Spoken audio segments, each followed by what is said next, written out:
பிதா சுதன் பரிசுத்த ஆவியின் பெயராலே ஆமென்.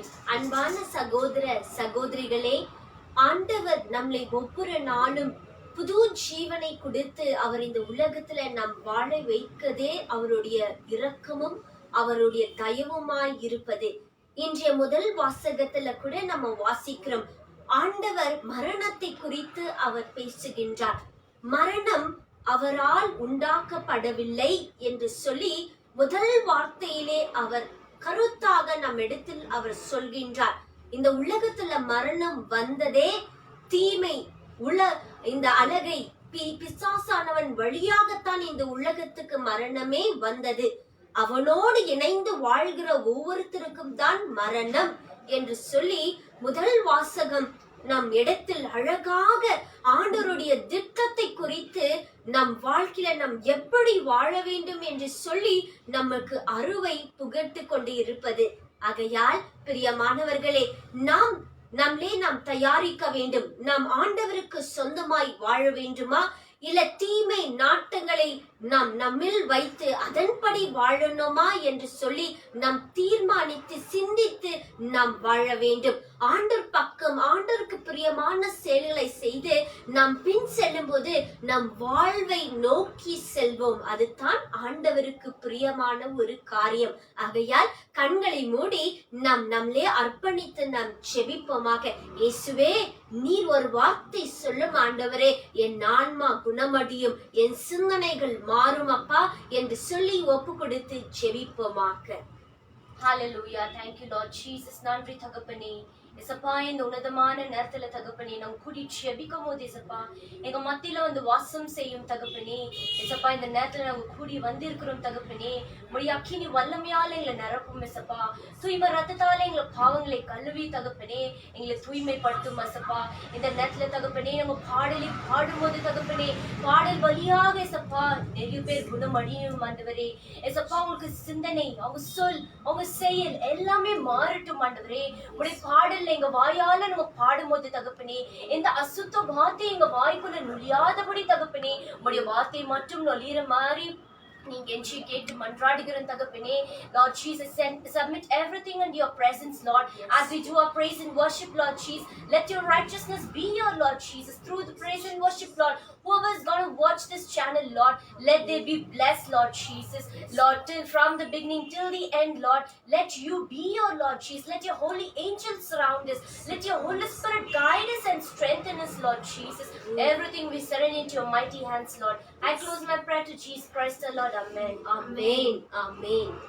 பிரியமானவர்களே, ஆண்டவர் நம்மளை உண்டாக்கி இருப்பதனால நாம் ஒவ்வொருத்தரும் நம்மளுடைய உறுப்புகள் வழியாக நம்மளுடைய ஒவ்வொரு உறுப்புகள் வழியாக ஆண்டவரை நாம் துதித்து போற்றி புகழ வேண்டும். ஏனென்றால் அவருடைய நன்மையும் எத்தனை அருமையாக இருப்பதை நாம் பார்க்கின்றோம். ஆகையால் நாம் யாரும் கரங்களை தட்டி உற்சாகமாக பாடுவேன், மகிழ்வேன், கொண்டாடுவேன். அப்பா, உன் சமூகத்தில் நான் பாடி பாடி மகிழ்ந்து நான் கொண்டாடிக்க வேண்டே இருப்பேன் என்று சொல்லி இந்த பாடலை பாடி நாம் துதிப்போமாக. பாடுவேன், மகிழ்வேன், கொண்டாடுவேன், அப்பா சமூகத்தில் பாடி மகிழ்ந்து கொண்டாடுவேன். பாடுவேன், மகிழ்வேன், கொண்டாடுவேன், அப்பா சமூகத்தில் பாடி மகிழ்ந்து கொண்டாடுவேன். அக்கினி மதில் நீரே, ஆறுதல் மழை நீரே, அக்கினி மதில் நீரே, ஆறுதல்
பாடி மகிழ்ந்து கொண்டாடும் போது எத்தனை இன்பம், எத்தனை சந்தோஷம், எத்தனை சமாதானம் அது நமக்கு கொடுத்து கொண்டே இருக்கு. அதை ருசி பார்க்கும் போது அது தேனியும் இனிமையானதா இருக்கும் என்று நாம் உன்னதமான இறைவாக்குல வாசிக்கிறோம். ஆமென். அப்பாவுடைய சமூகத்துல இருக்கும் போது எல்லாவற்றையும் மறந்து அவரை துதிக்கும் போது ஒரு புதிய பலன், ஒரு புதிய அபிஷேகம் ஆண்டவர் நமக்கு கொடுத்திருக்கின்றார். ஆமென். இது எல்லாமே அவருடைய பிள்ளைகளாக நம் ஒவ்வொருத்தருக்கும் இந்த தகுதியும் இந்த நேரத்தையும் அவர் நமக்கு கொடுத்திருக்கின்றார். ஆகையால் நாம் அதை பயன்படுத்துவோமாக. இப்பொழுது நம் கண்களை மூடி குறிப்புக்காக நம்ம செபிப்போம். இந்திய நாட்டில இந்திய நாட்டில நாம் பார்க்கிறோம். இந்திய நாட்டு மட்டும் அல்லாமல் உலகத்துல இருக்கிற ஒவ்வொரு நாடுகளில கூட இன்றைக்கு கொள்ள நோய்கள் வந்து ஒவ்வொருத்தரையும் மரணத்துக்குள்ளாக்கி கொண்டே இருக்கு. ஆனால் அதிலிருந்து விடுவிக்கிற ஒரே ஒரு நேசர் நாம் இயேசு கிறிஸ்து ஒருவர் மட்டும்தான். ஆகையால் தான் இன்றைய முதல் வாசகத்தில் அவர் சொன்னார், மரணத்தை நான் உண்டாக்கவில்லை. நீங்க மரணத்தை சந்திக்கும் போது அது எனக்கு எந்த விதமான நன்மையும் அது கொடுக்காது. நான் உங்களை என்னை போல வாழ வைக்கதான் உங்களை உருவாக்கினேன் என்று அழகாக அவர் நம்மோடு வார்த்தையின் வல்லமையாக நம்மோடு பேசுகின்றார். ஆகையால் யாரெல்லாம் இந்த மரணத்துல இருக்கிறார்களோ அவர்கள் குறித்து நாம் ஜெபம் செய்வோமாக. ஆண்டவர் அவர்களை விடுவிப்பார். Thank you, Lord Jesus. Thank you for this wonderful time, Lord. Thank you for this time of prayer, Lord Jesus. Yes, Thank you Lord. that we have all gathered in your holy name, Lord Jesus. We praise you, we glorify your holy name, Lord Master. Yes, We give you thanks for each and every day and moment that you are keeping us alive, Lord Jesus. All the days of our life, we will have to praise you, Lord Jesus. Help Yes, us to Lord. praise you, Lord Father. In today's prayer, we offer into your hands our whole country, Lord Jesus. Bless our dear country, India, Lord. Bless it from top to bottom, east and west, Lord Jesus.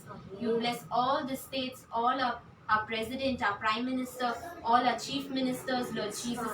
Bless them and guide them under your power, Lord Jesus. You give them the wisdom how to lead a country under your willing power, Lord Jesus. Yes, Lord. We place into your hands all the doctors, health workers, all the nurses, Lord Jesus, all the social workers, Lord Jesus. Bless them, Lord Father. Bless You them. you do your work into them, Lord Jesus. We pray for all the teachers, Lord Jesus, all the educational ministers, Lord Father. We pray for all the evangelists, Lord Jesus. We pray for all the priests, nuns, all the prophetics, Lord Jesus. Bless them all, Lord Father. We pray for all the water surfaces surrounding India, Lord Jesus.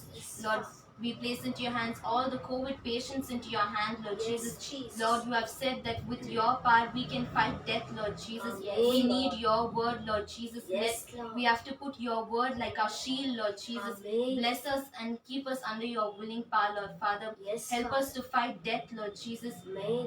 Let this COVID must be destroyed from our country, Lord Jesus. Yes, Let Lord. it be washed away from our country through your blood, Lord Father. Yes, We Father. place into your hands all the COVID patients, Lord. Bless Amen. them and bless their families, Lord. You strengthen them with your power, Lord Jesus. Yes, We pray Father. not only for India but for all the other countries in this world, Lord Jesus. Yes, Lord. We remember all the countries right now, Lord Jesus. Amen. We pray for all their presidents, Lord Jesus. We pray for all the people who are in power, Lord Father. You Yes, guide Father. them and you protect them, Lord Jesus. You guide the disheartened, Lord Jesus. You comfort the dead, Lord Jesus. You comfort all their families, Lord Father. I ask this prayer in the name of Jesus. Amen. ஆமென், ஆமென், ஆமென். ஆண்டவர் இன்றைய வாசகத்துல நாம் பார்க்கிறோம், 12 வருடமாய் அந்த நோயில பாதிக்கப்பட்டு ஒரே ஒரு விசுவாசத்தால அந்த ஸ்திரீயானவள் குணமானது போல இன்றைக்கு நாம கூட பலவிதமான நோய்களால நீங்க பாதிக்கப்பட்டு இருந்தால் ஆண்டவர் இன்றைக்கு அவர் விடுதலை தர அவர் நம் மத்தியில் இருக்கின்றார். ஆனால் நாமளோ விசுவாசத்தோடு அவர் நோக்கி பார்க்கும்போது நாம் ஆசீர்வாதத்தை பெற்றுக் கொள்ளலாம். ஆகையால் நாம் யாவரும் சேர்ந்து நம்பிக்கையினால் நீ வாழ்வு பெறுவாய், நண்பனே நீ பயப்படாதே என்று சொல்லி இந்த பாடலை பாடி நாம் ஆண்டவரை துதிப்போமாக. நம்பிக்கையினால் நீ வாழ்வு பெறுவாய், நண்பனே நீ பயப்படாதே. நம்பிக்கையினால் நீ வாழ்வு பெறுவாய், நண்பனே நீ பயப்படாதே. பயம் வேண்டாம், திகில் வேண்டாம்,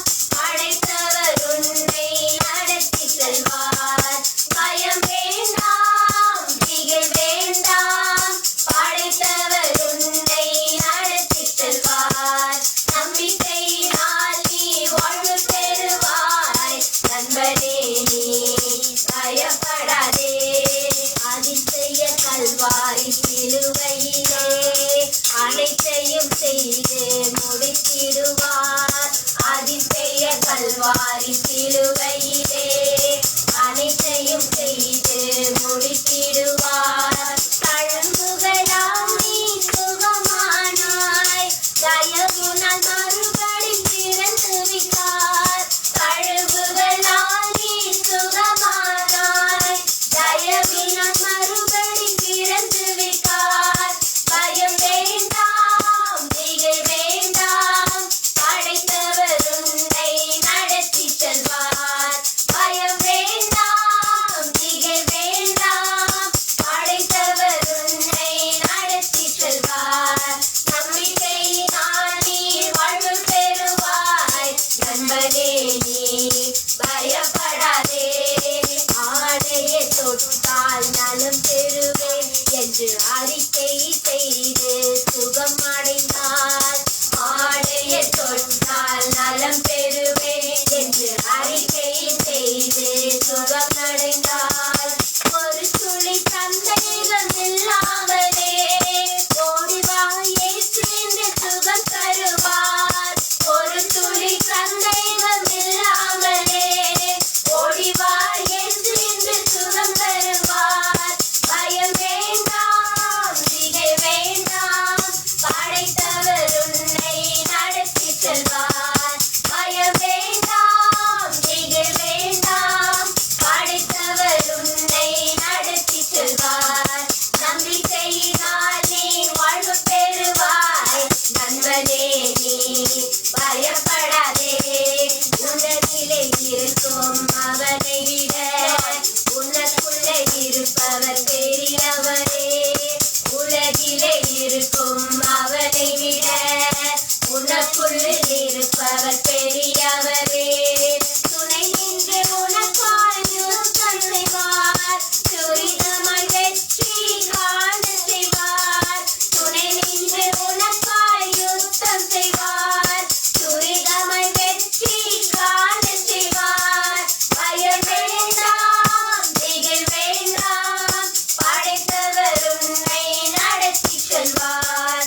பயம் வேண்டாம், திகில் வேண்டாம், படைத்தவர் உன்னை நடத்தி செல்வார். நம்பிக்கையினால் நாம் வாழ்வு பெறுவோம், நலமுடன் வாழ்ந்து ஜெயம் பெறுவோம். நம்பிக்கையினால் நாம் வாழ்வு பெறுவோம், நலமுடன் வாழ்ந்து ஜெயம் பெறுவோம்.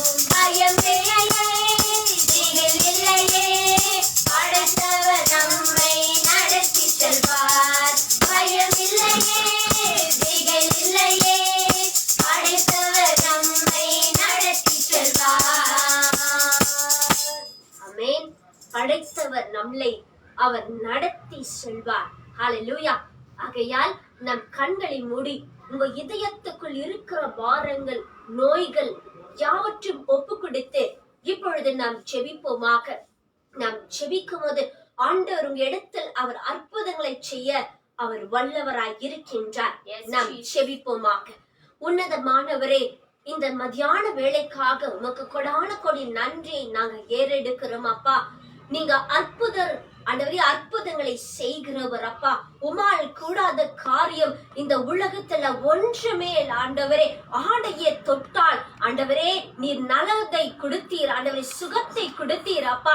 இன்றைக்கு யாரெல்லாம் ஆண்டவரே உம்மை காணாமலே உன்னை விசுவாசித்து இயேசுவே எனக்கு சுகமாக்குங்க என்று சொல்லி ஆண்டவரே உடைய பாதத்தில் கண்ணீரோடு செபிப்பார்களோ அவர்களுடைய ஒவ்வொரு இதயத்துக்குள் ஆண்டவருடைய வல்லமை அப்பா இப்பொழுது பாய்ந்து செல்லுபடிக்காக நாங்கள் செபிக்கிறோம் ஆண்டவரே. உங்களுடைய ஆடையை தொட்டவுடனே சுகம் அடைந்தது போல ஆண்டவரே அப்பா உம்மை காணாமலே உம்முடைய வார்த்தை கேட்ட அனைவரும் சுகமடைய ஆண்டவர் நீர் அற்புதங்களை நிகழச் செய்வீராக ஆண்டவரே. இன்றைக்கு கொடுக்க போற இறைவாக்கின் வழியாக யாரெல்லாம் ஊனமுற்று, யாரெல்லாம் ஆண்டவரே வேதனையோடு நெருக்கடியோடு ஆண்டவரே பலவீனத்தின் மத்தியில் இருப்பார்களோ அப்பா உம்முடைய வெளியேற பெற்ற இறைவாக்கு தான் இவர்களை குணமாக்கும்படிக்காய் செபிக்கிறோம். இவர்களுடைய ஒவ்வொரு விதமான துன்பங்களை மாற்றும்படிக்காய் நாங்கள் ஜெபிக்கிறோம் ஆண்டவரே. அப்பா உம்மால் தான் எல்லாமே கூடும் ஆண்டவரே. நீ நன்மையை செய்து முடிக்க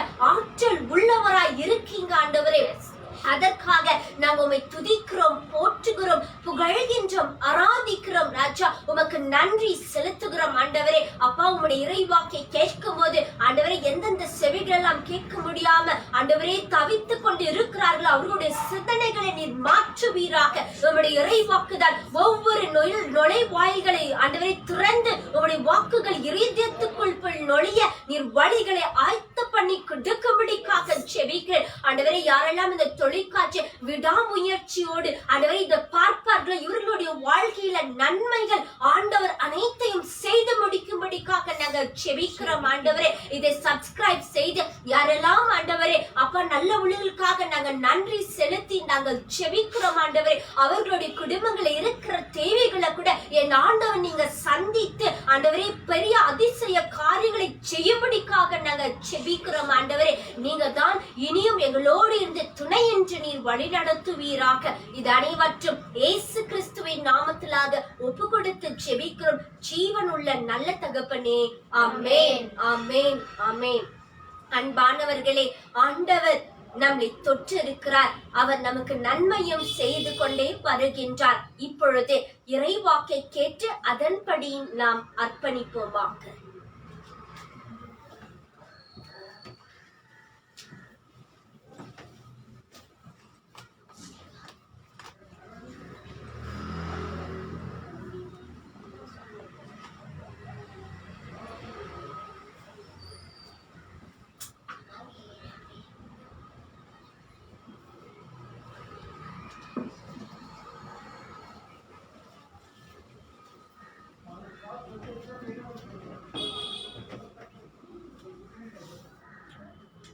இயேசுவில் பிரியமான சகோதர சகோதரிகளே, ஆண்டவராக இயேசுவின் பெயரால் உங்கள் அனைவரையும் இன்றைக்கு வாழ்த்தி வரவேற்கின்றோம். ஒவ்வொரு நாளும் தின திருப்பலி வாசக தியானத்திலே நாம் பங்கு கொள்ளுகின்றோம். இறைவன் மெய்யாகவே நம்மை ஆசீர்வதிக்கிறவராய் இருக்கின்றார். ஆக இன்றைக்கு விசேஷமான நல்ல செய்தி, உலகம் ஒரு செய்தி கொடுக்கின்றன, ஆண்டவர் இன்றைக்கு ஒரு நற்செய்தி உங்களுக்கு தருகின்றார். உலகம் என்ன செய்தி கொடுக்கின்றன? இன்றைக்கு 3வது அலை டெல்டா பிளஸ் கொரோனா பூமியில் தொடங்க ஆரம்பித்திருக்கின்றது. இந்த டெல்டா பிளஸ் கொரோனா என்பது 3வது அலை. ஜாக்கிரதையாயிருங்க. அவர்கள் ஒருவேளை 2 தடுப்பூசி போட்டிருந்தால் அவர்கள் பாதுகாக்கப்படுவார்கள். 1 தடுப்பூசி போட்டிருந்தால் ஓரளவுக்கு பாதிக்கப்படுவார்கள். 1 கூட போடவில்லை என்று சொன்னால் அவர்கள் இந்த டெல்டா பிளஸ் கொரோனாவில் சிக்கிக் கொள்வார்கள். அந்த சிக்குதல் மரணத்தை விளைவிக்கும் என்று உலக சுகாதார மையமானது அறிவித்திருக்கின்றன. The World Health Organization. நம்முடைய இந்தியாவில செய்திகள் வெளியாகி இருக்கின்றது. இது உலக செய்தி. இன்றைக்கு ஆண்டவர் என்ன செய்தி சொல்லுகின்றார்? இன்றைக்கு யாவீர் என்கிறவர் இயேசுவிடத்திலே வந்து ஒரு வேண்டுதலை வைக்கின்றார். நல்லா கூர்ந்து கவனித்து பாருங்க. தொழுகை கூடத்தின் தலைவர், தொழுகை கூடம் என்றால் ஜெப கூடாரத்தை நடத்துகிறவர்கள், அந்த தலைவர் இயேசுவிடம் வந்து, என் மகள் உயிருக்கு போராடி கொண்டிருக்கின்றாள், நீங்க வந்து ஜெபிக்கணும் என்று கேட்கின்றார். இன்னைக்கு நிறைய பேர் நாம கூட இவ்வாறு தானே கேட்கின்றோம். நிறைய பேர் இன்னைக்கு பாருங்க, ரொம்ப சுகவீனமா இருக்கின்றோம், எங்களுக்கு நீங்க சுகம் வேண்டும், தயவுசெய்து ஜெபம் பண்ணுங்க. இன்னைக்கு உலகில் இருக்கிற அனைவருக்குமே ஜெபம் மிக அவசியம். அன்றைக்கு எவ்வாறு யாவீர் இயேசுவிடத்தில் வந்து கேட்கின்றார். இன்றைக்கு நற்செய்தி வாசகம், மார்க் நற்செய்தி 5ஆம் அதிகாரத்துல 21 43 வரைக்கும் பைபிளை திறந்து வச்சு பாருங்க. Matthew chapter 5 verse 21 to 43. அங்கு யாவீர் என்கிறவர் வந்து கேட்கிறார், என் மகள் சாக கிடக்கின்றால் நீர் வந்து ஜெபம் செய்யும் என்று கேட்கும் போது ஆண்டவர் அவரை பார்த்து சொல்லுகிறார், நீ கவலை கொள்ள வேண்டாம், உன் மகள் நலம் பெறுவார் என்று அவர் இல்லத்துக்கு பயணம் செய்வதற்கு முன்பாக இன்னொரு நோயாளி இயேசுவை சந்திக்கின்றார். அந்த நோயாளியார் 12 ஆண்டு காலமாக ரத்தம் போய்க்கொண்டே இருக்கின்றது. பல மருத்துவரை சந்தித்தும் சுகம் கிடைக்கவில்லை. பணங்கள் செலவழித்தும் சுகம் கிடைக்கவில்லை. இன்றைக்கு கொரோனா என்ற கொள்ளை நோய் பாருங்க, 1 லட்சம், 2 லட்சம், 3 லட்சம், 4 லட்சம், 10 லட்சம், 15 லட்சம் என்று செலவழிக்கிறாங்க. கடைசியில வீட்டுக்கு பிணங்கள் தான் வருகிறது, ஆள் வரவில்லை. கடமுடன்பட்டாவது எப்படியாவது காப்பாற்றணும்னு முயற்சிக்கிறாங்க. இறுதியில கிடைத்தது என்ன அப்படின்னு நீங்க பாத்தீங்கன்னா, அவர்களுக்கு என்ன கிடைக்கவில்லை? உயிரோடு கிடைக்கவில்லை, பிணங்கள் தான் கிடைக்கிறது. கடன் தொல்லை தான் மிஞ்சியது. இதே போலதான் அன்றைக்கு என்ன நடந்தது அப்படின்னு நீங்க பாத்தீங்கன்னா, இன்றைய செய்தி என்ன சொல்லுகிறது பாருங்க. இன்றைய செய்தி வார்த்தை வாசிக்கும் போது அங்க என்ன சொல்லப்படுகிறது என்று பார்த்தால், இந்த யாவீர் இல்லத்திற்கு செல்வதற்கு முன்பாக, யாவீரின் இல்லத்திற்கு செல்வதற்கு முன்பாக வழியில ஒரு பெண் இயேசுவை சந்திக்கின்றாள். அவள் இரத்தப்போக்கு என்ற ஒரு நோயில் இருக்கின்றாள். இரத்தப்போக்கு 12 ஆண்டு காலமாய் போய்கிட்டே இருக்குது. பெண்களுக்கு நன்றாகவே தெரியும், இந்த மாதிரி ஒரு நோய் இருந்தால் எவ்வளவு அவங்க வீக் ஆயிடுவாங்க, எவ்வளவு பலகீனமாவாங்க. ஆக இந்த பெண்ணும் பல மருத்துவரை சந்திக்கின்றால், பலரிடத்துல பணங்கள் எல்லாம் செலவழிக்கின்றால், ஆனால் அவளுக்கு சுகம் கிடைக்கவில்லை. ஆகவே அந்த ஊரில் இயேசு வருகிறார் என்று தெரிந்தவுடன் அவள் இயேசுவின் துணியின் ஓரத்தை தொட்டால் போதும், இயேசுவை தொடலாகாது. காரணம் என்னன்னா, அன்றைய பழைய ஏற்பாட்டு மரபுபடி ரத்தம் போகிறவள் அவள் தீட்டுப்பட்டவள் என்று சொல்லப்படும். அவள் ஆண்மகனின் முகத்தை பார்க்க கூடாது. இது பழைய ஏற்பாட்டில் இருந்த ஒரு சட்டம். ஆண் மகனை அவர்கள் பார்க்க கூடாது. இது இன்னைக்கு கூட பெண்கள் வயதுக்கு வந்துவிட்டால் அவர்களை ஒரு அறையில வைத்திருப்பாங்க, யாரும் பார்க்க கூடாது. ஏனெனில் அது ஒரு தீட்டான செயல். இது பழைய ஏற்பாட்டில மிகவும் கடினமாக கடைபிடிக்கப்பட்டது. ஆகவே இவள் முகத்தை எல்லாவற்றையும் மூடிக்கொண்டு 12 வருஷமா இந்த வியாதி இருக்கிறது என்று அவள் உள்ளத்தில வேதனைப்பட்டு அழுது, ஆண்டவர் இயேசுவை நாம் பார்க்க இயலாது, அது சட்டத்துக்கு விரோதமானது, ஆனால் ஒளிந்து கொண்டு அந்த உடையின் ஓரத்தை தொடுவேன் என்று தீர்மானித்து அவள் ஓரத்தை தொட்டாள். இயேசு ஒரு வார்த்தை சொன்னார். என்ன சொன்னார் பாருங்க. விவிலியத்தை வாசிக்கும் போது ஒரு வாக்கு சொல்லப்படுகிறது. என்ன? இயேசு அவருடன் செல்லும்போது பெருந்திரளான மக்கள் அவரை நெருங்கிக் கொண்டு பின்தொடர்ந்தனர். அப்போது 12 ஆண்டு காலமாக இரத்தப்போக்கினால் வருந்திய பெண் ஒருவர் அங்கிருந்தார். அவர் மருத்துவரிடம் பலரிடம் சென்று தன்னுடைய பணத்தை எல்லாம் செலவழித்தாள், ஆனால் அவளுக்கு சுகம் கிடைக்கவில்லை. ஆகவே அவரது மேலுடையை தொடுவேன் என்று அவள் தீர்மானித்து அவருடைய ஆடையை தொட்டால் நிச்சயம் நான் நலம் பெறுவேன் என்ற ஒரு நம்பிக்கை அவளுக்குள் இருந்தது. ஆகவே அப்பெண் தொட்டவுடனே அவருடைய இரத்தப்போக்கு நின்று போய்விட்டு அவரும் நோய் நீங்கி நலம் பெற்றதை தன் உடலிலே உணர்ந்தாள். நோய் விலகினதை தன் உடலிலே உணர்ந்தாள். இது எவ்வளவு பெரிய ஆசீர்வாதம் பாருங்க. மருத்துவரால் கூடாத காரியம், மனிதர்களின் உழைப்பினால் கூடாத காரியம், இறைவனால் எல்லாம் ஆகும். இதை கேட்டுக்கொண்டிருக்கிற நண்பரி மக்களே, உங்க வீட்டில் ஒருவரோ 20 40 எத்தனையோ பேர் பாதிக்கப்பட்டிருக்கலாம். பயம் உன்னை பாதித்திருக்கலாம், சோர்வு உன்னை பாதித்திருக்கலாம், சஞ்சலங்கள் உன்னை பாதித்திருக்கலாம்.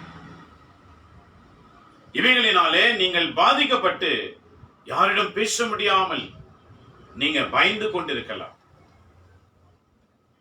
இன்றைக்கு ஆண்டவர் இயேசு உன்னோடு பேசுகிறார். ஏன் தெரியுமா? இன்றைய முதல் வாசகம் வாசிக்கும் போது சாலமோனின் ஞானம், விஸ்டம், ஞானம், முதல் அதிகாரம் 13வது வாக்கியத்தில் இவ்வாறு சொல்லுகின்றார். சாவை கடவுள் உண்டாக்கவில்லை, மனிதர்கள் சாவதிலே அவருக்கு மகிழ்ச்சி இல்லை. ஏன் மனிதர்கள் சாகிறதில் அவருக்கு மகிழ்ச்சி இல்லை? ஏனெனில் இறைவாக்கு மிக தெளிவாக சொல்லுகின்றன. இன்றைய திருப்பலியின் முதல் வாசகத்தில மனிதர்கள் இறப்பில் எனக்கு மகிழ்ச்சி இல்லை. காரணம் என்ன? அவர்களை உண்டாக்கும் போதே என்னுடைய சாயலிலே என்னுடைய இயல்பிலே உண்டாக்கினேன். நீங்க வாசித்து பாருங்க. ஞான நூல் சாலமோனின் ஞானம், விஸ்டம், முதல் அதிகாரம் chapter 1 verses 13 to 15, again chapter 2 verse 23 to 24. மிக அருமையா சொல்லுகிறார் பாருங்க. உலகின் உயிர்கள் யாவும் நலம் பயணிப்பவை, அழிவை தரும் நஞ்சு எதுவும் அவற்றில் இல்லை. கடவுளால் படைக்கப்பட்ட எல்லாவற்றுக்கும் வாழ வேண்டும் என்று சொல்லிதான் ஆண்டவர் உருவாக்கினேன் என்று சொல்லுகிறார். அதிலும் குறிப்பாக மனிதர்களாகிய நம்மை அவரை போல, அவர் வாழ்கிறது போல நாமும் வாழ வேண்டும். அவர் நினைக்கிறதை நாமும் நினைக்கணும். அவர் செய்கிறதை நாமும் செய்யணும். ஆகவே இதற்காக தான் கடவுள் நம்மையே படைத்தாராம். நாம் சாகிறதிலே அவருக்கு பிரியமில்லை. ஆனால் எவ்வாறு சாவு நுழைந்தது? எவ்வாறு நோய் நுழைந்தது? எவ்வாறு நம்மை கொல்லுகிற அந்த கொல்லுதல், killing disease, it kills all humans, killing disease, இது எவ்வாறு நுழைந்தது என்று பார்க்கும்போது இன்றைக்கு ஆண்டவர் சொல்லுகிறார் பாருங்க. சாலமோனின் ஞானம் 2ஆம் அதிகாரம் வாசிக்கும் போது என்ன உரைக்கின்றார்? 2ஆம் அதிகாரம் 23, 24 வாசிக்கிறோம் பாருங்க. கடவுள் மனிதர்களை அழியாமைக்கு என்று படைத்தார். அழியாமை, சாகாமல் வாழ்வதற்கு படைத்தார். தம் சொந்த இயல்பின் சாயலில் அவர்களை உண்டாக்கினார். இயல்புனா என்ன அர்த்தம்? கடவுளை போல, கடவுள் செய்கிறது போல, அவர் நினைக்கிறது போல நாம் அனைவரும் வாழ வேண்டும் என்பதுதான் நம்முடைய கடவுளுடைய எண்ணம். ஆனால் என்ன நடந்தது பாருங்க. 24வது வாக்கியம். ஆனால் அலகையின் பொறாமையினால் சாவு உலகில் நுழைந்தது. அலகையின் பொறாமை. யார் இந்த அலகை? அந்த அலகையின் பெயர் என்ன? அலகை என்றால் பசாசு, சேட்டன். இந்த சேட்டன் பசாசுடைய பெயர் என்ன? அதுதான் லூசிபர். யார் இந்த லூசிபர்? வான மண்டலங்களிலே கடவுளோடு 7 வானதூதர்கள், பிரதான வானதூதர்கள், முதலில் 7 பிரதான வானதூதர்கள். அந்த 7வரில் ஒருவர் லூசிபர். இந்த லூசிபருடைய செயல்பாடு என்ன? கடவுளை எப்போதும் புகழ்ந்து கொண்டே இருப்பது. Only pricing. கடவுளை புகழ்ந்து கொண்டிருப்பது. ஒரு நாள் இந்த லூசிபருக்கு என்ன எண்ணம் வந்தது? நான் புகழ்கிறதினால்தான் அவர் மயங்கி இருக்கின்றார், அவர் உயர்ந்திருக்கின்றார். நான் புகழவில்லை என்றால் அவர் உயரவும் முடியாது, மகிழ்ச்சியா இருக்கவும் முடியாது. அப்ப நான் தானே பெரியவன். அந்த உள்ளத்திலே நான் என்ற ஒரு குணம் உண்டான உடனே கடவுள் தன்னோடு சேர்த்துக் கொள்ள விரும்பவில்லை. 7வரில் ஒருவரான லூசிபரை பூலோகத்துக்கு தள்ளிவிட்டார். அது பூலோகத்திலே தள்ளின உடனே அதனுடைய சீற்றம், கோபம் பெருகத்தது. அது கடவுளை எதிர்க்க முடியாமல் கோபத்தில் ஆழ்ந்திருந்ததினாலே கடவுள் சாயலாய் படைக்கப்பட்ட மனிதனை அழிக்க வேண்டும் என்று தீர்மானித்தது. இங்கதான் ஆண்டு சொல்றார் பாருங்க. அலகையின் பொறாமையால் சாவு உலகில் நுழைந்தது. அலகை பசாசுடைய குணம் சாவு. இன்னைக்கு நிறைய பேர் பாருங்க, கஷ்டம் தாங்க முடியல, செத்து போயிடலாம். ஒரு காலத்துல ஒருவர் மட்டும்தான் சாவாங்க. இப்ப குடும்பத்தோடு மருந்து குடிச்சு கடன் தொல்லை தாங்க முடியல, செத்து போயிடலாம். பசாசு உள்ளே வந்தால் மனிதன் அனைவரும் சாக வேண்டும் என்ற எண்ணம் தோன்றும். இதை கேட்டுக்கொண்டிருக்கிற நண்பரி மக்களே, இன்னைக்கு நீங்க நினைவு மனசுல வச்சுக்கங்க. உனக்கு சாவோன்னு என்ன வந்துச்சுன்னா உனக்குள்ள பசாசு வந்துச்சுன்னு அர்த்தம். அந்த வார்த்தை உன் வாயில் வரக்கூடாது. அது பசாசுக்கு சொந்தமானது. இதைதான் கடவுள் இன்றைக்கு வாசகத்தில் சொல்லுகிறார். சாவை கண்டு நீ பயப்படாதே. நீ வாழதான் கடவுள் உன்னையும் என்னையும் உலகிற்கு அனுப்பி இருக்கிறார், சாவதற்காக அல்ல. ஆக இந்த சாவு ஏன் நுழைது? வசனம் சொல்றாரு பாருங்க, அழகையின் பொறாமையினால் சாவு உலகில் நுழைந்தது, அதை சார்ந்து நிற்போர். சார்ந்துனா என்ன அர்த்தம்? பசாசின் தீய செயலுக்கு யாரெல்லாம் ஒத்து போவார்களோ, கெட்ட செயல்கள், கெட்ட வார்த்தைகள், குடிகார வார்த்தைகள், கெட்ட பழக்க வழக்கங்கள், விபச்சார எண்ணங்கள், திருடுதல், பொய் பேசுதல், அபகரித்தல், புறங்கூறுதல், மற்றவர்களை தப்பு தப்பா பேசுவது, தப்பு தப்பா நினைப்பது, இது எல்லாமே பிசாசுடைய குணங்கள். இந்த குணங்களுக்கு எவரெல்லாம் அடிமையாகிறார்களோ அவங்கதான் இறக்கின்றார்கள். அதை சார்ந்து நிற்போர் இறப்புக்கு உள்ளாவர். அவங்க தான் இறக்கின்றார்கள். இதை நல்லா யோசித்து பாருங்க. இன்றைக்கு மனித வாழ்வு என்பது இறைவனை நோக்கி பயணம் செய்கிறதா, அல்லது தாங்கள் விரும்புகிறது போல வாழ்க்கை பயணம் செய்கிறதா? இதை வைத்த நீங்க தீர்மானம் பண்ணிக்கலாம். நாம கடவுளை சார்ந்து வாழ்கின்றோமா அல்லது பசாசை சார்ந்து வாழ்கிறோமா? நான் என்ற எண்ணத்தில் பயணிக்கிற ஒவ்வொருவரும் பசாசை சார்ந்து வாழ்கிறார்கள். ஏனெனில் அந்த நான் என்ற எண்ணத்தை கொடுப்பதே அந்த குணம் பசாசுடையது. அந்த நான் என்று பசாசு நழைத்ததினால் கடவுளை விட்டு கீழே தள்ளப்பட்டது. ஆக அது கடவுளை எதிர்க்க முடியாமல் கடவுளின் சாயலில் படைக்கப்பட்ட நம்மை அது கெடுத்து கொண்டிருக்கிறது. இன்னைக்கு நல்லா பாருங்க, இந்த கொள்ளை நோயில, கொரோனா நோயில யார் வாழ்கிறார்கள், யார் சாகிறார்கள்? மக்கள் சாகிறார்கள். அதை நடத்துகிற நிறுவனங்கள் வாழ்ந்து கொண்டிருக்கிறது. லட்சம் கணக்கில் துட்டுகள் வாரிக்கொண்டிருக்கிறது. நோய் என்ற பெயரிலே ஏழைகளின் வயிற்றை அடிக்கிறதை பார்க்கின்றோம்.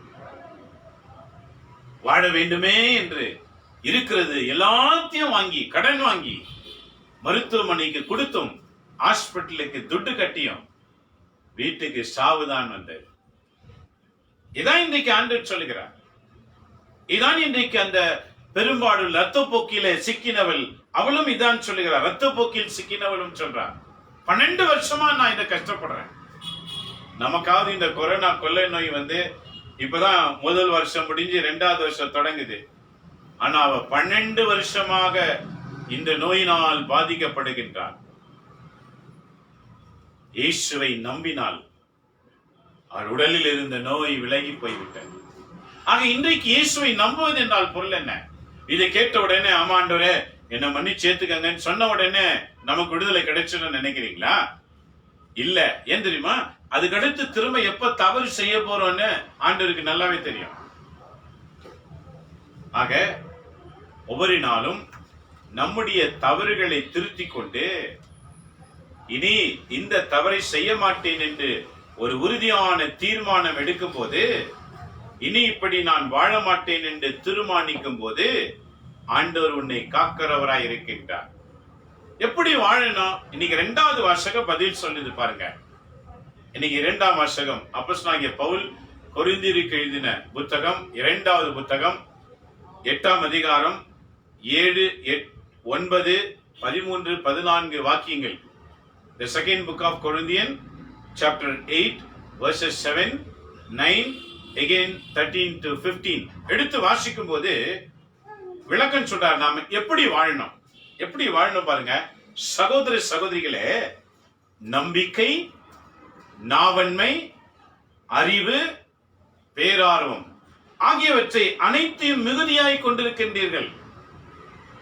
இயேசுவை நம்புகிறவர்களுக்கு, இயேசுவை ஏற்றுக்கொள்கிறவர்களுக்கு, இனி இயேசுவுக்காக வாழ்வேன், அவர் மட்டுமே என்னை விடுதலையாக்குவார் என்று அவரை பின்பற்றுகிறவர்களுக்கு ஆண்டவர் கொடுக்கின்ற ஆசீர்வாதம் பாருங்க. முதலிலே நம்பிக்கை. நம்பிக்கைன்னா என்ன? The real faith, confident. நம்பிக்கை. அவங்க வாழ்க்கையில என்னை காப்பாற்றுவார் என்ற நம்பிக்கை. எப்படி இந்த இரத்தப்போக்கில் இருந்த பெண் இயேசுவின் உடை தொட்டால் எனக்கு குணம் கிடைக்கும் நம்பிக்கை, அவளுக்கு குணம் கிடைத்தது. இதே போல முதலிலே ஆண்டவர் உனக்குள் கொடுப்பது நம்பிக்கை. என்னை உண்டாக்கினவர் என்னோடு இருக்கிறார், என்னை காக்கிறவர் என்னோடு இருக்கிறார், என்னை நடத்துகிறவர் என்னோடு இருக்கிறார் என்ற ஒரு நம்பிக்கை. இந்த நம்பிக்கை உன்னை வாழ வைக்கும். ஒன்று. இரண்டாவது, நாவன்மை. நாவன்மைனா என்ன அர்த்தம்? இந்த வாயில இஷ்டம் போல பேசாம இறைவார்த்தை மட்டுமே பேசுவேன் என்று தீர்மானிப்பது.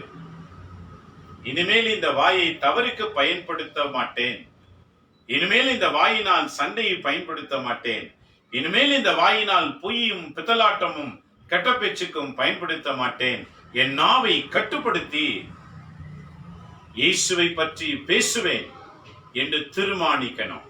இரண்டாவது, புரியுதா? நோய் வந்த உடனே வேண்டினா சிறுங்கடிச்சிடும்னு வாங்க, நம்புங்க, நிச்சயம் கிடைக்கும். ஆனா கிடைச்ச பிறகு நான் எப்படி இருக்கணும் தெரியுமா? ஒன்று, நம்பிக்கை. இரண்டு, நாவன்மை. கண்ட்ரோல் யுவர் டங் அப்படின்னு வாங்க. Hold your tongue. வாயை மூடிக்கிட்டு பேசுன்னு சிலர் சொல்லுவாங்க. வாயை மூடுன்னு சொல்லுவாங்க. ஏன் சொல்லுங்க? அந்த வாயிலிருந்து வருகிற வார்த்தை மற்ற உள்ளத்தை பிளக்கிறது. அதனால வாயை மூடுன்னு சொல்லுவாங்க. இதெல்லாம் பசாசு நாவில உட்கார்ந்து பேசுற வார்த்தைங்க. அப்ப இன்னைக்கு ஆண்டவர் என்ன சொல்லுகிறார்? நாம் எப்போ இயேசுவை தேடி விடுகிறோமோ, எப்போ இயேசுவை நோக்கி வருகிறோமோ, இரண்டாவது அவர் என்ன தருகிறார்? நாவடக்கம், நாவன்மை. நாவை அடக்கி கடவுளுடைய ஆற்றலை பேசுவது. இதே வாயில நன்மையும் இதே வாயில கெட்ட பேச்சும் பேச முடியாது. அப்படிதான் பாருங்க, 2 மாசமா நன்மையே இல்லை. ஏன் தெரியுமா? இதே வாயில சாராயம், இதே வாயில பீடி, இதே வாயில நன்மை, இதே வாயில கெட்ட பேச்சு, இதே வாயில பைபிள் வசனம் கலந்து கலந்து அடிக்க முடியாது. பசாசு வாயில இருக்குது, பசாசு வாழ்க்கையில் இருக்கிறது. உள்ளத்துல ஆண்டவர் தான் இருக்காரு. உள்ளத்தின் நிறைவாய் வாய் பேசுன்னு ஆண்டவர் சொல்றாரு. உள்ளத்துல ஆண்டவர் இருந்து ஆண்டவர் தானே பேசுவார். உள்ளத்தில் ஆண்டவர் இருக்கும் போது கோபத்துக்கு இடம் எங்க? உள்ளத்தில் ஆண்டவர் இருக்கும் போது அசுத்த வார்த்தைக்கு இடம் எங்க? உள்ளத்தில் ஆண்டவர் இருக்கும் போது பிரிவினைக்கு, பிளவுக்கு இடம் எங்க? எவருக்குள் ஆண்டவர் இருப்பாரோ அவங்க அந்த மனிதர்கள், ஆண்டவருக்குள் வாழ்கிறவங்க எங்க இருக்கிறாங்களோ அங்க அமைதி, ஒற்றுமை, மகிழ்ச்சி இவை நிறைந்திருக்கும். இதான் ஆண்டவர் முதல் வாசகத்திலே சொன்னார். யாரெல்லாம் பிசாசுடைய செயலுக்கு இணங்குகிறார்களோ அவங்க எல்லாம் செத்து போயிடுவாங்க. ஏனெனில் கடவுள் சாவதற்காக நம்மை உண்டாக்கவில்லை, வாழ்வு பெறுவதற்காக. என் நண்பர் மக்களே, இன்றைய வாசகத்தை நல்லா நாம தியானம் பண்ணும்போது நம்ம வாழ்க்கையில நாம செய்து கொண்டிருக்கிற பாவங்களை, தவறுகளை ஆண்டவர் உணர்த்துகின்றார். கேட்கிற நாம உணர்தல் வரணும். இனிமே நான் இப்படிதான் வாழணும்னு தீர்மானிக்கணும். எப்படி வாழணும்? நம்பிக்கை. 2, நாவன்மை. நாவடக்கி பேசினால் நல்லது பேசுவேன், இல்லை என்றால் அமைதியாக இருப்பேன். நாவன்மை. 3வது, அறிவு.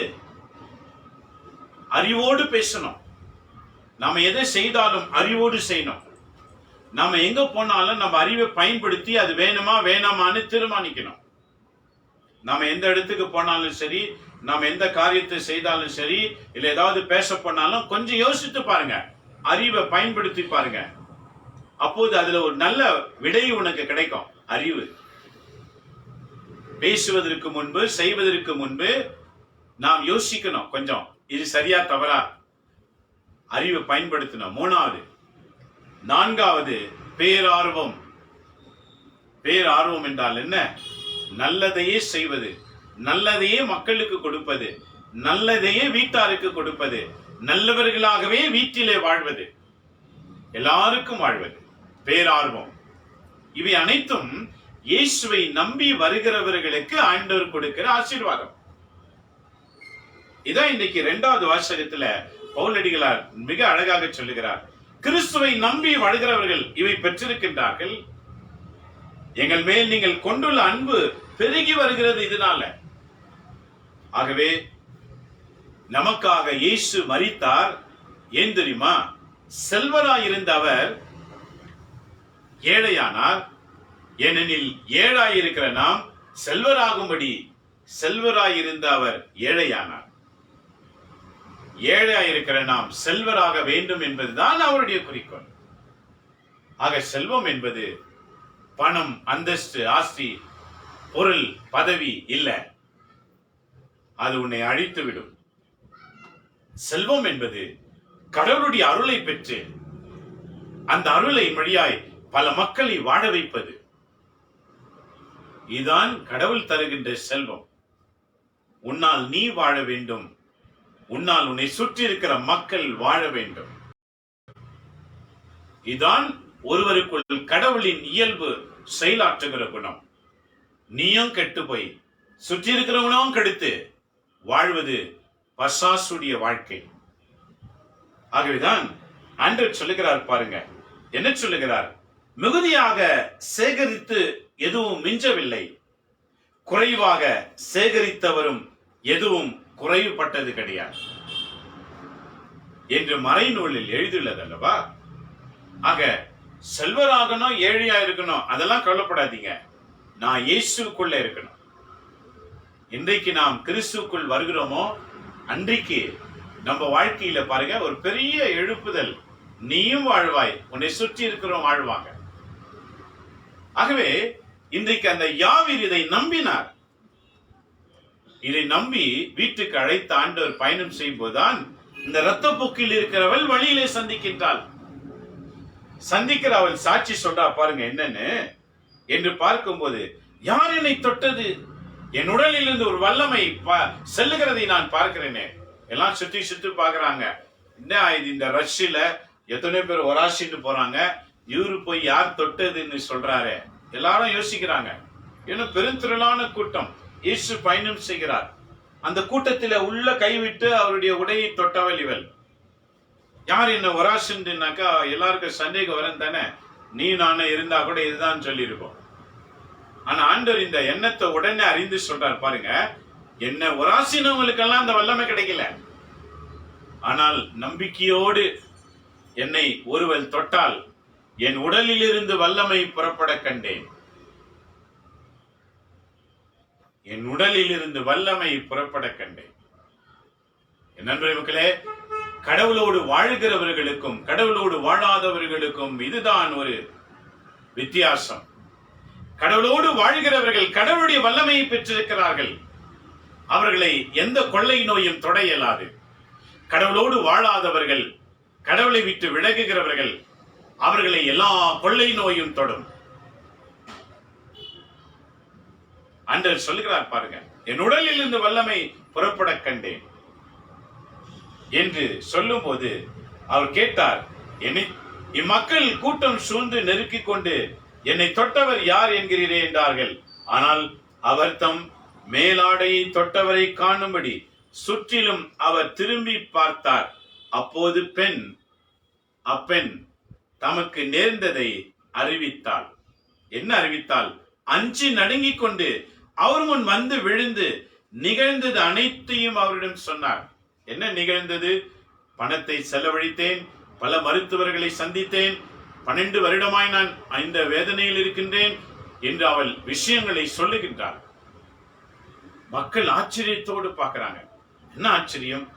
அவரை நான் உராசினேன், அவர் பக்கத்தில் நின்றேன், எனக்கெல்லாம் இது கிடைக்கலையே. இன்னைக்கு நிறைய பேர் இப்படிதான். கிறிஸ்தவங்க என்ற போர்வை தான் இருக்கிறது தவிர கிறிஸ்து உள்ளே இல்லை. கிறிஸ்து உள்ளே இருக்கிறவர்கள் விவிலிய வாக்குகளை ஒரு நாளும் படிக்காமல் தூங்க மாட்டாங்க, படிக்காம இருக்க மாட்டாங்க, ஜெபிக்காம இருக்க மாட்டாங்க. நீங்க ஆலயம் தான் இல்லையே, என் வீட்டுல நான் கூடி ஜெபிப்பேன். திருமணம் பண்ணிருக்கீங்களா? இன்னைக்கு ஞாயிற்றுக்கிழமை திருவழிபாடு இல்லையே, எங்க வீட்டுல நாங்க 1 மணி நேரம் அதே நேரத்துல எந்த டைம்க்கு நாங்க கோயிலுக்கு போவோமோ அதே நேரத்துல நாங்க வீட்டுல உட்கார்ந்து ஜெபிப்போம். திருமணம் பண்ணீங்களா? இப்படி எல்லாம் வாழும்போது நோய் வந்த உடனே ஆண்டவரே என்ன குணமாக்கணும் அப்படின்னு கேட்டோம்னா குணம் கிடைத்துடுமா? உள்ள மலர்ச்சி அடையணும். நான் கடவுளின் சாயல் என்று உணரணும். கடவுளுடைய இயல்பு குணங்கள் எனக்குள் வைத்திருக்கிறார் என்று நாம் உணர வேண்டும். உணர்ந்து அவைகள் என்ன என்று அறிந்து கொள்ள வேண்டும். எவ்வாறு? பைபிளை படிக்கிறதின் வழியாக. ஆகவே நீங்க எந்த புத்தகத்தை வச்செல்லாம் ஜெபத்தை பண்றீங்களா அந்த புத்தகம் எல்லாம் தூக்கி மூட்டை கட்டி வச்சிடுங்க. பைபிள் எடுத்து படிக்க ஆரம்பிங்க. ஏன்னா இந்த வாக்கெல்லாம் பைபிள்ல தான் இருக்குது. இரத்தப்போக்கில் இருக்கிறவள் குணமடைந்தால், முடக்குவாதவன் குணமடைந்தான், குருடன் பார்வை பெற்றான், செவிடன் கேட்கப்பட்டான், ஊமையன் பேசுகின்றான், பசாசு பிடித்தவன் விடுதலை அடைந்தான், இயேசு இவர்களை குணமாக்கினார். பைபிளில தான் எழுதி இருக்குது, சின்ன சின்ன புத்தகத்துல கிடையாது. அதனால எல்லா புத்தகத்தை தூக்கி மூட்டை கட்டி வச்சிடுங்க. பைபிளை படிக்க ஆரம்பிங்க. ஏனெனில் இதை படிக்க படிக்கத்தான் உள்ளே இருக்கிற பசாசு வெளியே போவான். பைபிள் இருக்கிற வசனம் உன் கண் வழியா உள்ள போகும்போது உள்ள இருக்கிற பசாசு உள்ள இருந்து வெளியே போவான். பைபிளை திறந்து நீங்க படிக்கலன்னு வச்சுக்க, பசாசு உள்ள ராஜ்யத்தை கட்டி வைப்பான். உன்னுடைய ஒவ்வொரு உறுப்புகளும் கொஞ்சம் கொஞ்சமா செத்துக்கிட்டு இருக்கும். கடைசியில லட்சக்கணக்கில் துட்டு செலவழித்தாலும் காப்பாற்ற முடியாது. இங்க பாருங்க, அந்த இரத்தப்போக்கு பெண் துட்டு செலவழிச்ச சுகம் கிடைக்கல. இயேசுவின் மேல் நம்பிக்கை வைத்தால் இலவசமாக சுகம் கிடைத்தது. இன்றைக்கு நாங்கெல்லாம் சுகமா இருக்கோம். ஏன்? கடந்த 2020 ஆண்டில மார்ச் மாதம் புனித வாரத்திலிருந்து குருத்தோலை ஞாயிலிருந்து கடந்த ஆண்டு இந்த நிகழ்ச்சி, ஆன்லைன் நிகழ்ச்சி தொடங்கப்பட்டது. இன்னைக்கு வரைக்கும் ஒரு நாள் கூட நிறுத்தாம தினந்தோறும் காலையில இந்த தியானம் நடந்துகிட்டே இருக்கு. ஏன் தெரியுமா? ஒவ்வொரு நாளும் வசனத்தை நாங்கள் உண்ணுகின்றோம். சுகம் வெள்ளம் எங்களை ஆட்கொள்கிறது. ஜுரம் வரலையா? வந்துச்சு. தொண்டையில பிரச்சனை வரலையா? வந்துச்சு. அது காலையில வரும், சாயங்காலம் அது நின்று போயிடும். திடீர்னு மாலையில ராத்திரில இருக்கோம், காலையில இங்க வந்து நின்றோம்னு சொன்னாக்கா அதெல்லாம் எங்களை விட்டு போயிட்டு இருக்கோம். நாங்க சுகமா இருக்கோம். எங்களுக்கும் நோய் வரும், ஆனால் எங்க உடலில அது நிரந்தரமா இருக்க இயலாது. ஏனெனில் நிரந்தரமாய் வாழக்கூடிய இறைவன் உள்ளே இருக்கின்றார். வார்த்தையின் வடிவிலே இந்த பைபிளில் இருக்கிற வாக்கு பைபிள்ல இருக்கிற வரைக்கும் வேலிடிட்டி கிடையாது. அது நமக்குள்ளே வரணும்.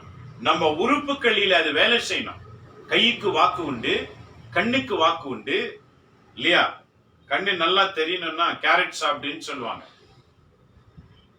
இன்னைக்கு ஒவ்வொரு நோய்க்கும் ஒவ்வொரு வெஜிடபிள் இருக்குது இல்லையா? பிபி கண்ட்ரோல் பண்ணுமா, அதுக்கு ஒரு வெஜிடபிள் இருக்குது. டயபெட்டிஸ் சுகர் கண்ட்ரோல் பண்ணுமா, அதுக்கு ஒரு ஃப்ரூட்ஸ், அதுக்கு ஒரு வெஜிடபிள்ஸ் இருக்குது. எந்த உணவு நிறுத்தி எந்த உணவு சாப்பிட்டா எல்லாம் கண்ட்ரோல் பேலன்ஸ் ஆகும். இருக்குதா இல்லையா? அப்படி சாப்பிட்டோம் கண்ட்ரோல் ஆகுதா? ஏனெனில் உறுப்புகள் அனைத்தையும் உண்டாக்கினது கடவுள். மனிதனை அமைத்து மனிதனுக்குள்ள இயங்க வேண்டிய parts of the body, the internal parts and external parts, வெளியே தெரியக்கூடியவை உள்ள அடங்கி இருக்கிறவை உறுப்புகளை அதை செயல்படுத்தும்படி உருவாக்கினவர் கடவுள். அவர் உள்ளே இருந்தாதான் உன்னுடைய ஒவ்வொரு உறுப்புகளும் பாதுகாக்கப்படும். அவர் உள்ளே இல்லை என்றால் கொரோனா என்ற கொள்ளை நோய் வந்து உன் நுரையீரலை அப்படியே கவ்விவிடும். அது வேலை செய்யாமல் போகும்போது மூச்சு திணறல் ஏற்படும். இது கொள்ளை நோய்க்கு இருக்கிற திறன். ஆனால் உன் நுரையீரலை படைத்தது யார்? உனக்குள் இருக்கிற ஆர்ட் கொலை படைத்தது யார்? The lungs, who created? The nerve systematic, who created? How to move the blood throughout the body, who created? The creator must be there inside in us. then only we will live in this world. Otherwise, the death will take place. நண்பர்களே மக்களே, படைத்தவர் உள்ளே இருந்தால்தான் நம்முடைய உறுப்புகள் எல்லாம் பாதுகாக்கப்படும். படைத்தவர் உள்ளே இல்லை என்றால் ஒவ்வொன்றாக அது கெட்டுக்கொண்டிருக்கும். மரணம் குடி சீக்கிரத்திலே கவிவிடும்.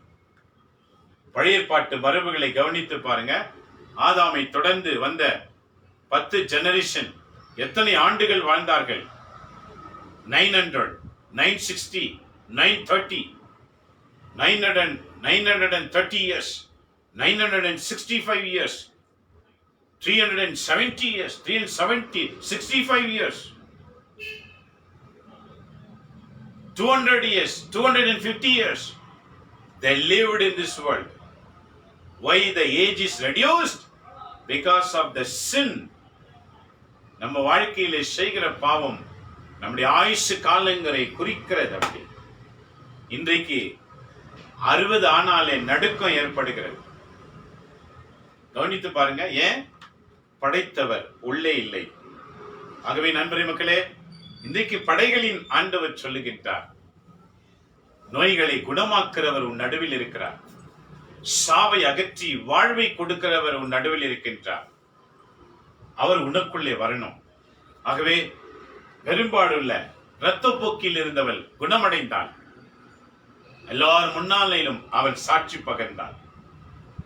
ஆகவே யாவர் இதை வழியில சென்று கொண்டே இருக்கும் போது யார் வீட்டில இருந்து ஒருத்தர் வந்து சொல்றாங்க, போதகரை தொந்தரவு பண்ணாத, உன் மகள் இறந்து போய்விட்டாள், இறந்துட்டார், நீ தொந்தரவு பண்ணாத. நடந்தது என்ன? இயேசு யாவரை பார்த்து சொன்னார், நான் உன் இல்லத்துக்கு வருகிறேன் என்று சொன்னேன், கவலை கொள்ளாதே, உன் மகள் இறக்கவில்லை. பாருங்க, யாவீர் இயேசுவை அழைக்கும் போது அவள் உயிருக்கு போராடி கொண்டிருந்தார். இயேசு அவர் வீட்டுக்கு போகிற வழியிலே இந்த இரத்தப்போக்கு நோய் உள்ளவள் அவரிடத்துல வந்ததினாலே நேரம் தாமதிக்கப்பட்டது. தாமதித்ததினாலே அவருடைய மகள் செத்து போயிட்டா. அவங்க வீட்டுல இருக்கிறவங்க சொல்றாங்க, செத்துட்டா, டிஸ்டர்ப் பண்ணாத, இஸ் டெட். இப்போ யாவீருடைய கண்களில் கண்ணீர் கலங்குகிறது.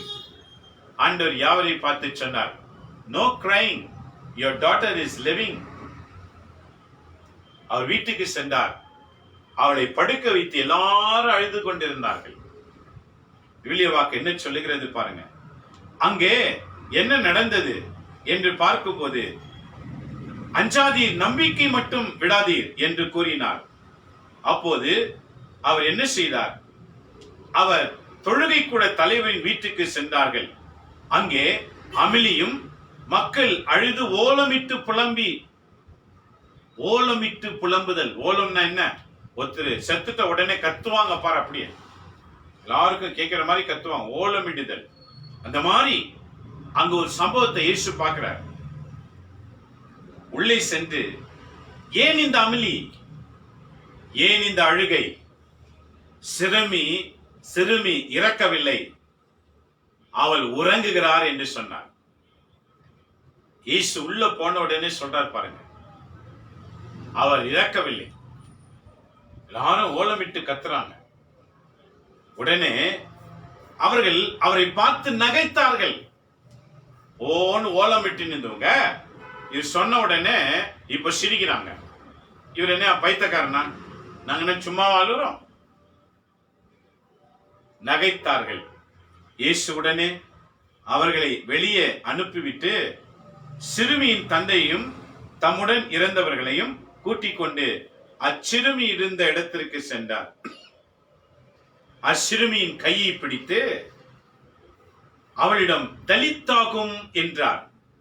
அதற்கு சிறுமி, உனக்கு சொல்லுகின்றேன், எழுந்திடு என்பது பொருள். தலித்தாகும் என்றால் என்ன? எழுந்திடு. என்ன நடந்தது பாருங்க. உடனே அச்சிறுமி எழுந்து நடந்தாள்.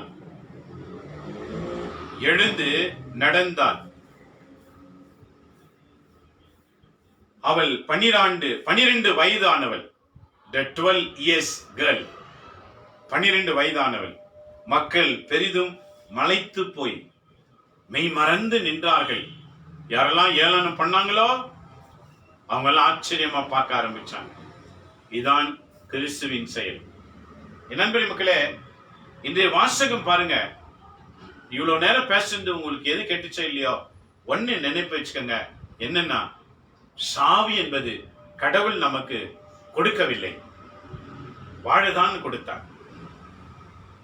ஆனால் நாம் பிசாசின் செயலுக்கு அடிமையாவோம் என்றால், குடிக்கு, விபச்சாரத்துக்கு, வேசித்தனத்திற்கு, பொய்க்கு, பிதலாட்டத்துக்கு, அபகரிப்பு, தேவைக்காக பொய் செய்வது, தேவைக்காக தவறு செய்வது, இப்படி பல விஷயத்தில் நாம் ஈடுபடுவோம் என்றால் சாவு உறுதியாகும். அதனால் வாழ்க்கையும் கெட்டு போயிடும். ஸ்மோக்கிங் இஸ் இன்ஜூரியஸ் டு ஹெல்த்னு சொல்லுவாங்க. ஆனாலும் அதை வாங்கி சிகரெட்டு குடிச்சா தான் மூலியே வேலை செய்யுமா. ஆனா இங்க பால் என்ன சொல்றாரு பாருங்க, கிறிஸ்து உங்களுக்குள்ள வந்தாலே உங்க அறிவு பெருகும்னு சொல்றாரு. ஆனா உலகத்துல என்ன சொல்றான் மனுஷன், ஒரு சிகரெட் அடிச்சா தான் என் மூலியே வேலை செய்யும். அந்த சிகரெட்டு தான் உன் நுரையீரலை தின்று விடும். அந்த சிகரெட்டு தான் நீ மூச்சு விட முடியாமல் உன்னை போய் அடைத்து விடும். அதுல போய் சளி உட்காந்துச்சுன்னா, கோல்டு உட்காந்தா அது அப்படியே கட்டிவிடும். எப்படி மேகத்தை பார்க்கிறோம், மழை மேகம் எவ்வாறு உண்டாகிறது? இந்த வெண்மையான மேகம், நமக்கு வெண்மையாயிருக்கிற மேகம் திடீரென்று அதுல தண்ணீர் நுழைக்க செய்கிறது. தண்ணி உள்ள போன உடனே அது கெட்டியாக ஐஸாக மாறுகிறது. சிறிது நேரம் கழித்து அது மழையாய் பொழிகிறது. இது போலதான் உன்னுடைய அந்த சிகரெட்டு புகை போய் உள்ள மேகம் மாறி பண்ணிடும். அதுல கோல்டு எஃபெக்ட் ஆன உடனே அது கல்லு மாறி மாறிடும். இட்ஸ் பிகம் லைக் ஏ ஜல்லி டைப். அதனால தான் பாருங்க, சுகமாக்க முடியறதில்ல. அதை வெளியே எடுக்கிறது ரொம்ப கஷ்டம். இந்த கொரோனா இருக்கா இல்லையான்னு டெஸ்ட் பண்றாங்களா, அவங்களை கேட்டு பாருங்க. எதை வைத்து டெஸ்ட் பண்றாங்க? பிளட் எடுத்து டெஸ்ட் பண்றாங்களா? உள்ள இருக்கிற தொண்டையில சளி எடுத்து டெஸ்ட் பண்றாங்க. ஏன்னா அதுல தான் கிருமி இருக்குதா இல்லையான்னு செக்கிங். விலை கொடுத்து நோயை வாங்காதே, அது உன்னை கொன்றுவிடும். அதைவிட இயேசுவை நம்பிப்பார்.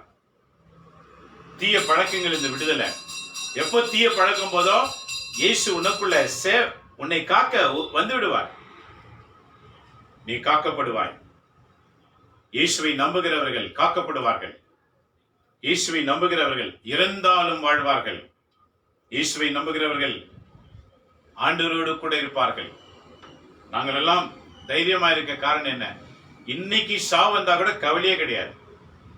செத்தால் விண்ணக வாழ்வு, வாழ்ந்தால் இறைப்பணி. உயிரோடு இருக்கிறவருக்கு இறைப்பணி செய்வோம்.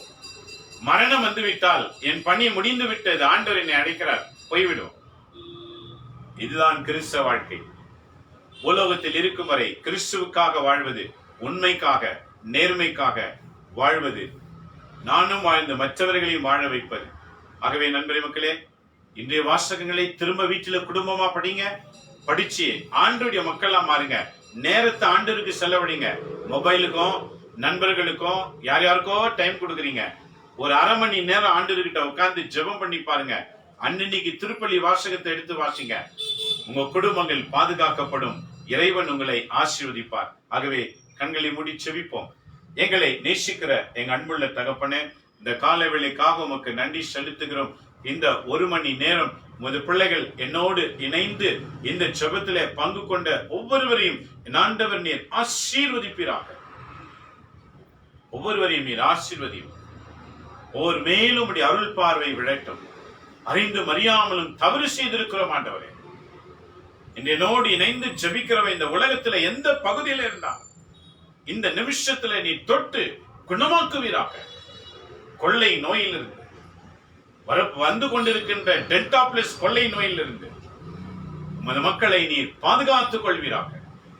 எல்லா உடலில் இருக்கிற பிபி, சுகர், கொள்ளை நோய், கேன்சர், ஹார்ட் அட்டாக், இந்த இப்படி பலவிதமான நோய்கள் எந்தெந்த உடலில் சிக்கி இருக்கிறதோ இப்போதே அவர்களை நீ தொட்டு குணமாக்குவீராக. இரத்த போக்கில் இருந்த பெண் நம்பிக்கையோடு ஜெபித்த போது குணமடைந்தாலே, அதுபோல இன்றைக்கு நம்பிக்கையோடு ஜெபிக்கிற ஒவ்வொருவரையும் ஆசீர்வதியும். உம்முடைய அருள் பேராற்றல் இறங்கட்டாண்டவர். நம்பிக்கையோடு ஒப்புக் கொடுக்கிறவர்களை ஆசீர்வதியும். இனி இந்த தவறு செய்ய மாட்டேன் என்று தீர்மானிக்கிறவர்களை ஆசீர்வதியும். இந்த உலகம் முழுவதும் பார்த்து கொண்டிருக்கிற உமது பிள்ளைகளை ஆசீர்வதியும். இந்தியா முழுவதும், கர்நாடக மாநிலம், தமிழ் மாநிலம் என்று பார்த்து கொண்டிருக்கிற உமது பிள்ளைகளை தொடுவீராக. மும்பையில் இருந்து பார்த்து கொண்டிருக்கிறவர்களை தொடும். கனடாவில் இருந்து பார்க்கிறவர்களை தொடுவீராக. உலக நாடுகளிலே பார்க்கிற ஒவ்வொரு மேலும் இருக்கட்டும். யூகேவில் இருந்து, ஜெர்மனியில இருந்து, உகண்டா, பிலிப்பைன்ஸ்ல இருந்து பார்த்து கொண்டிருக்க ஒவ்வொருவரையும் தொடுவீராக. இந்த நாளில நாங்கள் செபிக்கிற ஆண்டவரே, சிங்கப்பூர், மலேசியா ஆசீர்வதியும் ஆண்டவரே. ஸ்ரீலங்கா ஆசீர்வதியும். ஸ்ரீலங்காவில் இருந்து பார்க்கிற ஒவ்வொருவரையும் என் ஆண்டவர் பலப்படுத்துவீராக. அறிவினாலும் உமது ஞானத்தினாலும் நம்பிக்கையினாலும் பேருவார்வத்தினாலும் இந்த 2ஆம் வாசகத்தின்படி ஒவ்வொருவரையும் நிரப்பீராக. ஆசீர்வதி ஆசீர்வதி. துபாய் மாநிலத்திலிருந்து பார்க்கிறவர்களை ஆசீர்வதி. உம்முடைய அன்பின் கரம் ஒவ்வொருவரையும் தொடட்டும். உலகில் இருக்கிற எல்லா பிரைம் மினிஸ்டருக்காக செபிக்கிறோம், பிரசிடென்ட்டுக்காக செபிக்கிறோம். We pray for Prime Minister and President, MPs, MLAs, Chief Ministers, Corporator, Councillor, Collectors, IAS officers, IPS officers. We surrender to you, God. Bless, Lord. தொடுவீராக. ஒவ்வொரு சமூக சேவர்களை தொடுவீராக. The social activities members, you touch, Lord Jesus. தொடுவீராக. இயேசு சாமி, உம்முடைய அன்பின் கரம் ஒவ்வொருவரையும் தொடட்டும். டாக்டர்ஸ்களை தொடுவீராக. பணத்துக்காக பணி செய்யாமல் மக்களை காக்க வேண்டும் என்ற நோக்கத்தில் ஒவ்வொரு மருத்துவர்களை தொடுவீராக. நர்சுகளை தொடுவீராக. கம்பவுண்டர்ஸ் தொடுவீராக. ஆம்புலன்ஸ் டிரைவர் தொடுவீராக. சானிடைசர்ஸ் தொடுவீராக. ஆசீர்வதியும். நோயாளிகளை குணமாக்கும். இரத்தப்போக்கு நோயில் இருந்தவளை குணமாக்கினீர். மரண தருவாயில் இருந்த யாவீர் மகளை நீர் உயிர் பெற செய்தீர். அது போல இப்போது உயிருக்கு போராடி கொண்டிருக்கிற ஒவ்வொருவருக்காக ஜெபிக்கிறோம். உம்மை நோக்கி மன்றாடுகிறவர்களுக்கு விடுதலை அளித்தருளுவீராக. நிறைய அனைவரையும் காத்து நடத்தும். நாங்கள் சாக பிறந்தவர்கள் அல்ல, வாழ பிறந்தவர்கள் என்று நீ சொன்னதை நினைத்து இனிமேல் உமக்காக வாழ்கிற எண்ணத்தினால் எங்களை நிரப்பும். உடைய வாக்குகளை கடைபிடித்து அதற்கேற்றவாறு வாழ எங்களுக்கு அருள் தாரும். இவெல்லாம் எங்கள் ஆண்டவர் இயேசுவின் பெயரால் உம்மை நோக்கி மன்றாடி உமது அருளையும் ஆசிரையும் நாங்கள் அனைவருமே பெற்றுக் கொள்கிறோம் எங்கள் நல்ல பிதாவே. ஆமேன், ஆமேன், ஆமேன். இயேசுவில் அன்பான இறை மக்களே, மறந்துடாதீங்க, இன்னைக்கு வாசகத்தை எல்லாரும் எழுதி வச்சுக்கோங்க. இன்றைய முதல் வாசகம் விஸ்டம், சாலமோனின் ஞானம், 1ஆம் அதிகாரம் 13 15, மீண்டும் 2ஆம் அதிகாரம் 23 24. அதை தொண்டு திருப்பாடல் 30 1 முதல் 12 வரை. அவரை புகழுங்கள், அப்போது அவர் உன்னை கைவிட மாட்டார், கை கொடுத்து தூக்குவார். திருப்பாடல் சொல்லுகிறது. 30வது திருப்பாடல் எடுத்து வாசித்து பாருங்க. உன்னை கை கொடுத்து தூக்குவார். 2ஆம் வாசகம் அப்போஸ்தலனாகிய பவுல் கொரிந்தியருக்கு எழுதின 2வது புத்தகம் 8ஆம் அதிகாரம் 7, 9 மற்றும் 13 முதல் 15. The second book of Corinthians, chapter 8, verse 7 and 9, 13 to 15. உனக்கு அறிவையும் நம்பிக்கையும் பேரார்வத்தையும் கொடுக்கிறவர் இருக்கிறார் என்பதை 2ஆம் வாசகம் தெளிவுபடுத்துகிறது. 3வது நற்செய்தி வாசகம் மார்க் நற்செய்தி 5ஆம் அதிகாரம் 21 முதல் 43. Mark chapter 5 verses 21 to 43. ஆண்டவர் சொல்லுகிறார், கொல்லுகிற நோய் உன்னை தாக்கியிருந்தாலும் இயேசு உன்னை குணமாக்க வல்லவர். ஆகவே நம்பிக்கையோடு அவரை நோக்கி பாருங்கள், நீங்கள் குணமாவீர்கள். ஆண்டவர் குணம் தருவார். ஆகவே இந்த வாசகங்களை குடும்பமாக ஒரு அரை மணி நேரம் ஸ்பெண்ட், உங்க குடும்பத்தில் இருக்க எல்லாரையும் கூப்பிடுங்க, உட்கார்ந்து 2 மெழுகுத்திரி ஏற்றி ஒரு அரை மணி நேரம் இந்த வாசகத்தை வாசித்து ஜெபம் பண்ணுங்க. உங்க குடும்பம் பாதுகாக்கப்படும். பற்றாக்குறை உங்க வீட்டில் இருக்காது. உங்க வீட்டுல கொஞ்சம் ராசின்னு ஆண்டவர் ஆசீர்வதிப்பாரு. நீங்க ஆசீர்வாதமா இருப்பீங்க. இந்த பைபிள் வசனத்தை வாசித்து ஜெபிக்காதவங்க சொல்ல முடியாது. ஜெபம் பண்ணி பாருங்க. பைபிள் வசனத்தை அன்னன்னைக்கு திருப்பலி வாசகத்தை எடுத்து தினந்தோறும் படிச்சு குடும்பத்துல ஜெபம் பண்ணி பாருங்க. கொள்ளை நோய் உங்களை தீண்டாது. கடன் வாங்க மாட்டீங்க. இருக்கிறதுல மகிழ்ச்சியா இருப்பீங்க. எங்களை போல நாங்க சாட்சிகள். இருக்கிறதுல மகிழ்ச்சியா இருக்கிறோம், நாங்க சாட்சிகள். அது போல நீங்களும் சாட்சியா இருப்பீங்க. தினந்தோறும் திருப்பலி வாசகத்தை வீட்டுல உட்கார்ந்து குடும்பமா ஜெபம் பண்ணுங்க. உன்னை காக்கும். ஆகவே எங்களோடு தொடர்பு கொள்ள வேண்டிய தொலைபேசி எண் 24 மணி நேர ஜெப உதவி 24/7. You can talk to us. We will pray for all your difficulties. Jesus will give you the deliverance. இலவசமாக ஆண்டவர் நிச்சயம் கொடுப்பார். என்னோட தொலைபேசி எண் 8904477295